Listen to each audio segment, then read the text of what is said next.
천하 범사의 때가 있고 기한이 있다고 그랬습니다.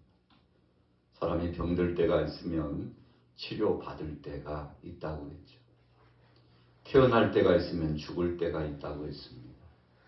천지 만물을 창조하시고 우리 인생들을 이 땅에 있게 하시는 그 하나님께서 모든 것들을 섭리 중에 역사하시고 주관하신다는 사실을 말씀해 주시는 거죠.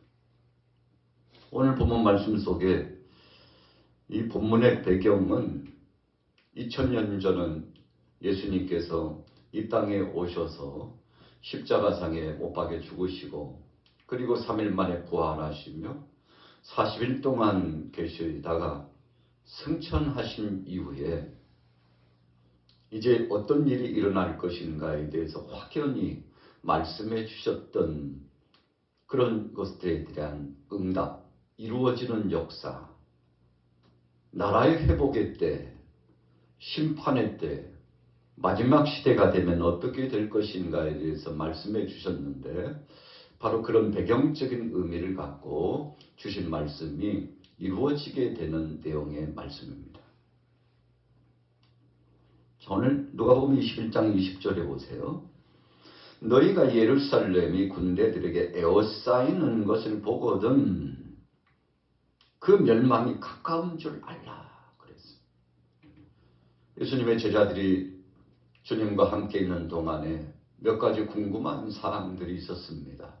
그 중에 하나가 나라의 회복이 언제 될까요? 라는 것이었습니다. 제자들이 예수님 앞에 질문했던 나라의 회복에 대한 것은 예수님께서 이제 왕권을 가지시고 예루살렘을 입성하시고 천하를 호령하시면서 유대 나라의 왕이 될 것에 대한 기대감을 갖고 예수님 앞에 질문했던 거죠. 영적인 것보다는 육신적인 떡의 문제, 명예와 권세 문제, 지금 곧 맞닥뜨려져 이루어지게 될 자신들의 기대감의 성취의 날이 언제일 것인가에 대한 관심이 굉장히 지대했던 것이죠.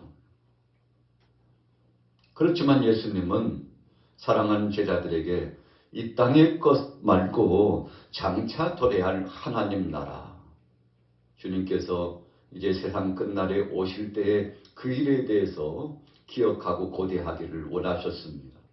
육신에 썩어질 것보다는 영적으로 영원한 것을 사모하는 자가 되기를 원하셨죠. 어떻게 되었습니까? 예수님은 이 땅에 오셔서 제자들이 생각했던 것처럼 인간적인 나라의 회복에 대한 것을 실천하시고 실행하시기보다도 십자가상에 못 박혀 죽으셔서 영원토록 안식을 누리는 영생 복락에 대해서 비전을 주고 소망을 주셨던 거 아니겠습니까? 그런데 오늘 20절의 말씀은 예루살렘이 멸망당할 수밖에 없는 그때가 가까워오리라는 것을 말씀해 주고 있는 겁니다. 예루살렘 성전 때문에 제자들이 적지 않게 예수님 앞에 자랑했습니다. 주님, 저 아름다운 헤롯 성전이 건축되어 나가는데 보이지 않습니까? 46년 동안 계속 지어져 가고 있어요. 예루살렘 성전이 80여 년이 되도록 계속 건축을 이루어 나가게 되지 않았습니까? 그런데 그 아름답게 조성된 성전 건축물이라 할지라도 그 안에 거하는 자들이 신실한 믿음을 갖고 하나님 앞에 예배자로 나오지 않는다면 그 성전은 무미하다는 것을 말씀하시고 돌 위에 돌 하나도 남기지 않고 다 무너뜨려지리라고 말씀을 했죠. 그런데 그날 그때가 이제 가까워 온 것입니다. 그래서 21절에 보세요. 그때 유대에 있는 자들은 산으로 도망갈 것이며 성내에 있는 자들은 나갈 것이며 촌에 있는 자들은 그리로 들어가지 말지어다. 이 날들은 기록된 모든 것을 이루는 징벌의 날이니라. 로마의 티토스 장군이 군사를 이끌고 예루살렘을 총공세합니다. AD 70년에 일어난 일입니다. 그때 어떻게 됐나요? 예루살렘이 점령당하면서 성전 파괴되는 참 안타까운 일이 나타납니다. 하나님의 거룩한 성전이 돌 위에 돌 하나도 남기지 않고 파괴돼요. 백성들은 그 광경을 보면서 소스라치게 놀랍니다. 어떻게 이런 일이 있을 수가? 시온의 영광, 이 빛나는 영광스러운 거룩한 성소가 있는 예루살렘이 어떻게 외세의 침략에 의해서, 가증스러운 이방인들에 의해서 짓밟힘을 당할 수 있겠는 것이냐고 모든 백성들이 놀라움을 금치 못하면서 탄식하고 통곡하고 눈물을 흘리게 되죠. 자, 왜 그렇게 된 것입니까? 본질은 생각지 않고 허상에 매였던 그 시대에 대한 경종의 하나님의 메시지, 심판의 메시지가 바로 예루살렘에 나타나게 되었던 것이죠. 그래서 22절에 징벌의 날이라고 했습니다. 어떤 징벌의 날입니까? 하나님 말씀대로 살지 않는 심판의 날입니다. 메시아를 십자가에 못 박은 것에 대한 심판의 날입니다. 하나님의 그 경고의 말씀이 있었음에도 불구하고 하나님 앞에 돌아오지 못한 것에 대한 심판의 날입니다. 23절에 보세요. 그날에는 아이벤 자들과 젖먹이는 자들에게 화가 있으리니 이는 땅에 큰 환난과 이 백성에게 진노가 있겠습니다. 그들이 칼날에 죽임을 당하며 모든 이방에 사로잡혀 가겠고 예루살렘은 이방인의 때가 차기까지 이방인들에게 밟히리라. 오래전에 바벨론의 침략에 의해서 마침내 남유다마저도 멸망함을 당하고 바벨론의 포로로 끌려가가지고 70년 동안 참 한맺힌 탄식할 수밖에 없는 세월을 지나면서 서름과 압박의 시간을 갖게 되지 않습니까? 그때도 예루살렘이 노략을 당하고 침략을 당했습니다. 그런데 오늘 본문 말씀은 그 이후에 한참 지난 배경을 갖고 있습니다. 메시아 되신 예수님께서 이 땅에 오셔서 하나님 나라에 대한 말씀, 심판에 대한 말씀, 구원의 말씀을 전해주시고 마침내 실천적으로 하나님의 사랑의 역사를 실행하시고 난 다음에 죽으신 후에 부활하시고 그리고는 마침내 승천하신 이후에 일어난 일이라는 것입니다.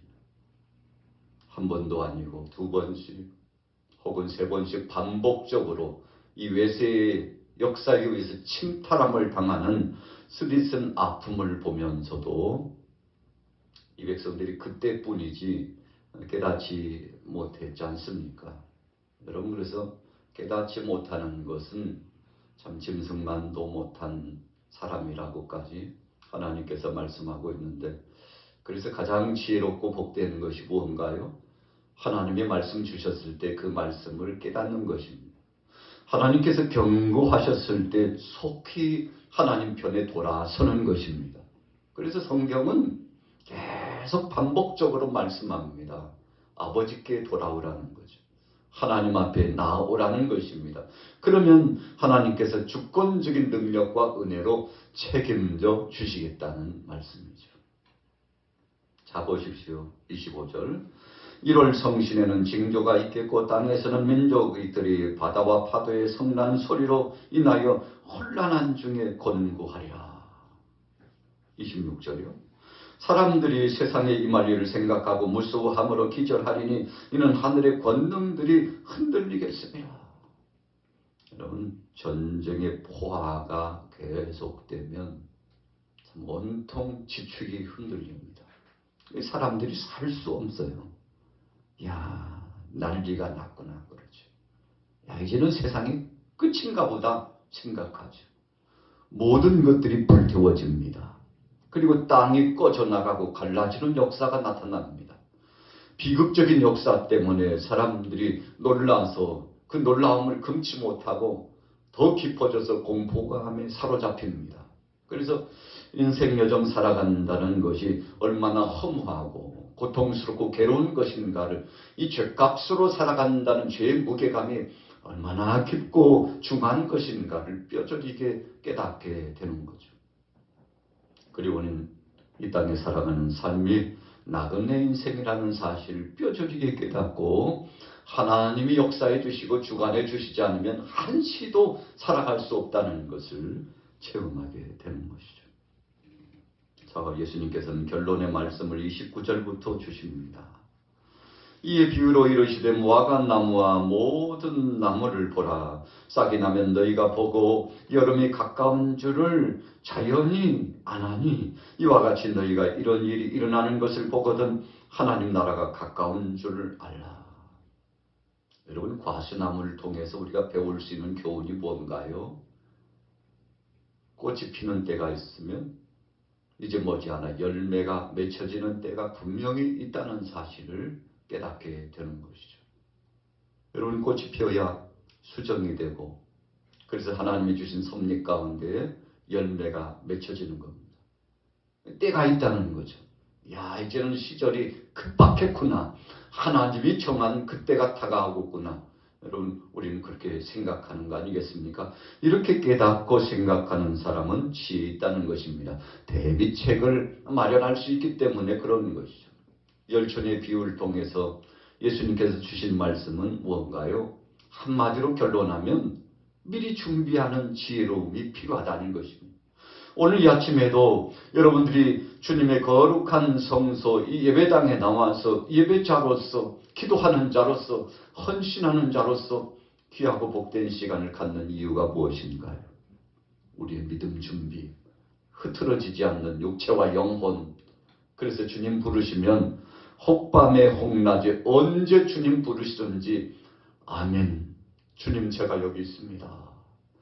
주님 부르심에 응합니다 하고 주님이 부르신 그 부르심 앞에 아멘으로 화답하게 되는데, 여러분, 준비된 자만 화답하고 주님 앞에 부름을 받을 수 있는 것입니다.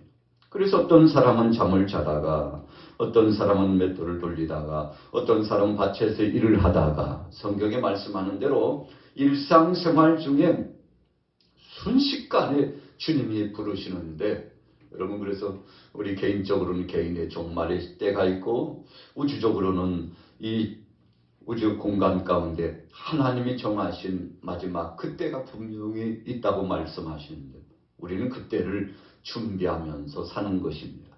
강건해봤자 7, 80이라고 성경에 말씀하셨어요. 우리 개인적인 시간의 때는 그렇게 많지 않습니다. 우리가 때로 일상생활을 하면서 참 천년 만년 우리는 이제 쇠하지 않고 영원히 살 것 같다. 느낌은 그렇죠. 마음은 그렇습니다. 그러나 시간이 지나면서 우리의 육체가 쇠잔해지고 자꾸만 약해지는 것을 보면서 느끼는 게 무엇이 있습니까? 때가 가까웠구나. 오늘 본문에도 과수나무를 보면 때가 가까운 것을 깨달으라고 말씀하셨는데 세상의 징조를 보고 천지 만물을 주관하시는 하나님이 정한 때가 있음을 반드시 기억하라고 하셨는데, 여러분, 그래서 때를 알고 준비하는 사람은 복된 것입니다. 32절로 넘어가 봅니다.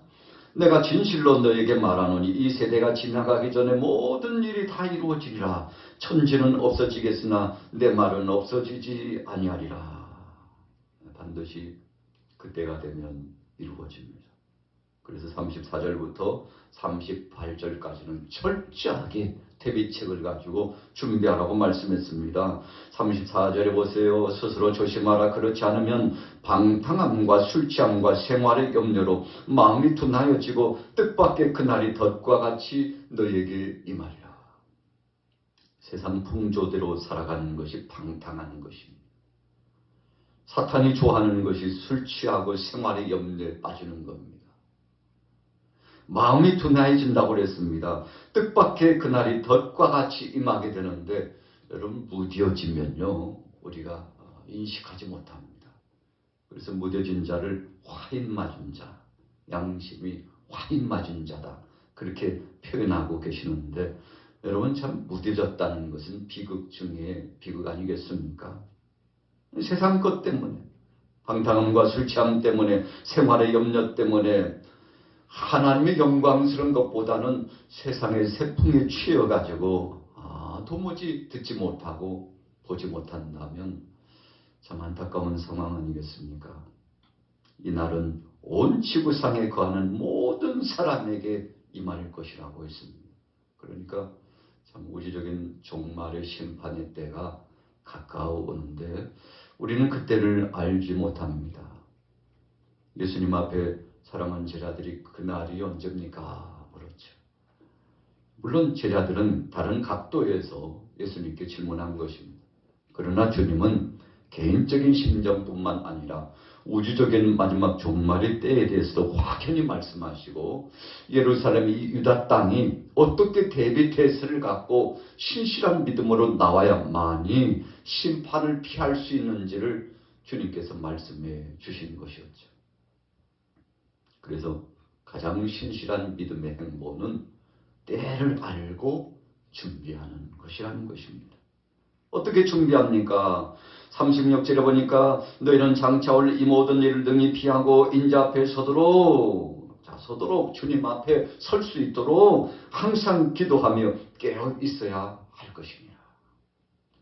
오늘 이 아침에 주님 앞에 나와서 예배자로서 기도자로서 섰다는 것이 참 복된 것은 바로 준비할 수 있기 때문에 무엇으로요? 기도를 통해서 준비할 수 있기 때문에 오늘 저와 여러분들은 참 복된 사람들입니다. 37절 보세요. 예수께서 낮에는 성전에서 가르치시고 밤에는 나가 감람원이라 하는 산에서 쉬시니 모든 백성이 그 말씀을 들으려고 이른 아침에 성전에 나아가더라. 예수님처럼 부지런한 자가 또 있을까요? 참 주님 밤낮으로 분주하셨습니다. 이유는 한 가지셨습니다. 아버지께서 일하신다. 그래서 나도 일한다. 예수님께서 제자들에게 답을 주셨습니다.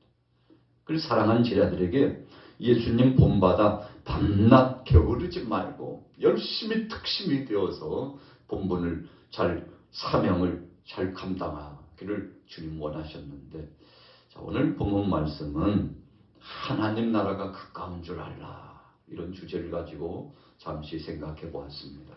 오늘 하루를 지나면서 여러분 우리가 어떤 관점, 목적, 그 시야의 확보 중요합니다만 하나님 나라의 확장, 하나님 나라가 임하기를 소원한다면 그것보다 복된 것은 없습니다. 그래서 주기도문을 가르쳐 주실 때에 주의 나라가, 하나님 나라가 이 땅에 임하기를 소원하라고 그러지 않았습니까?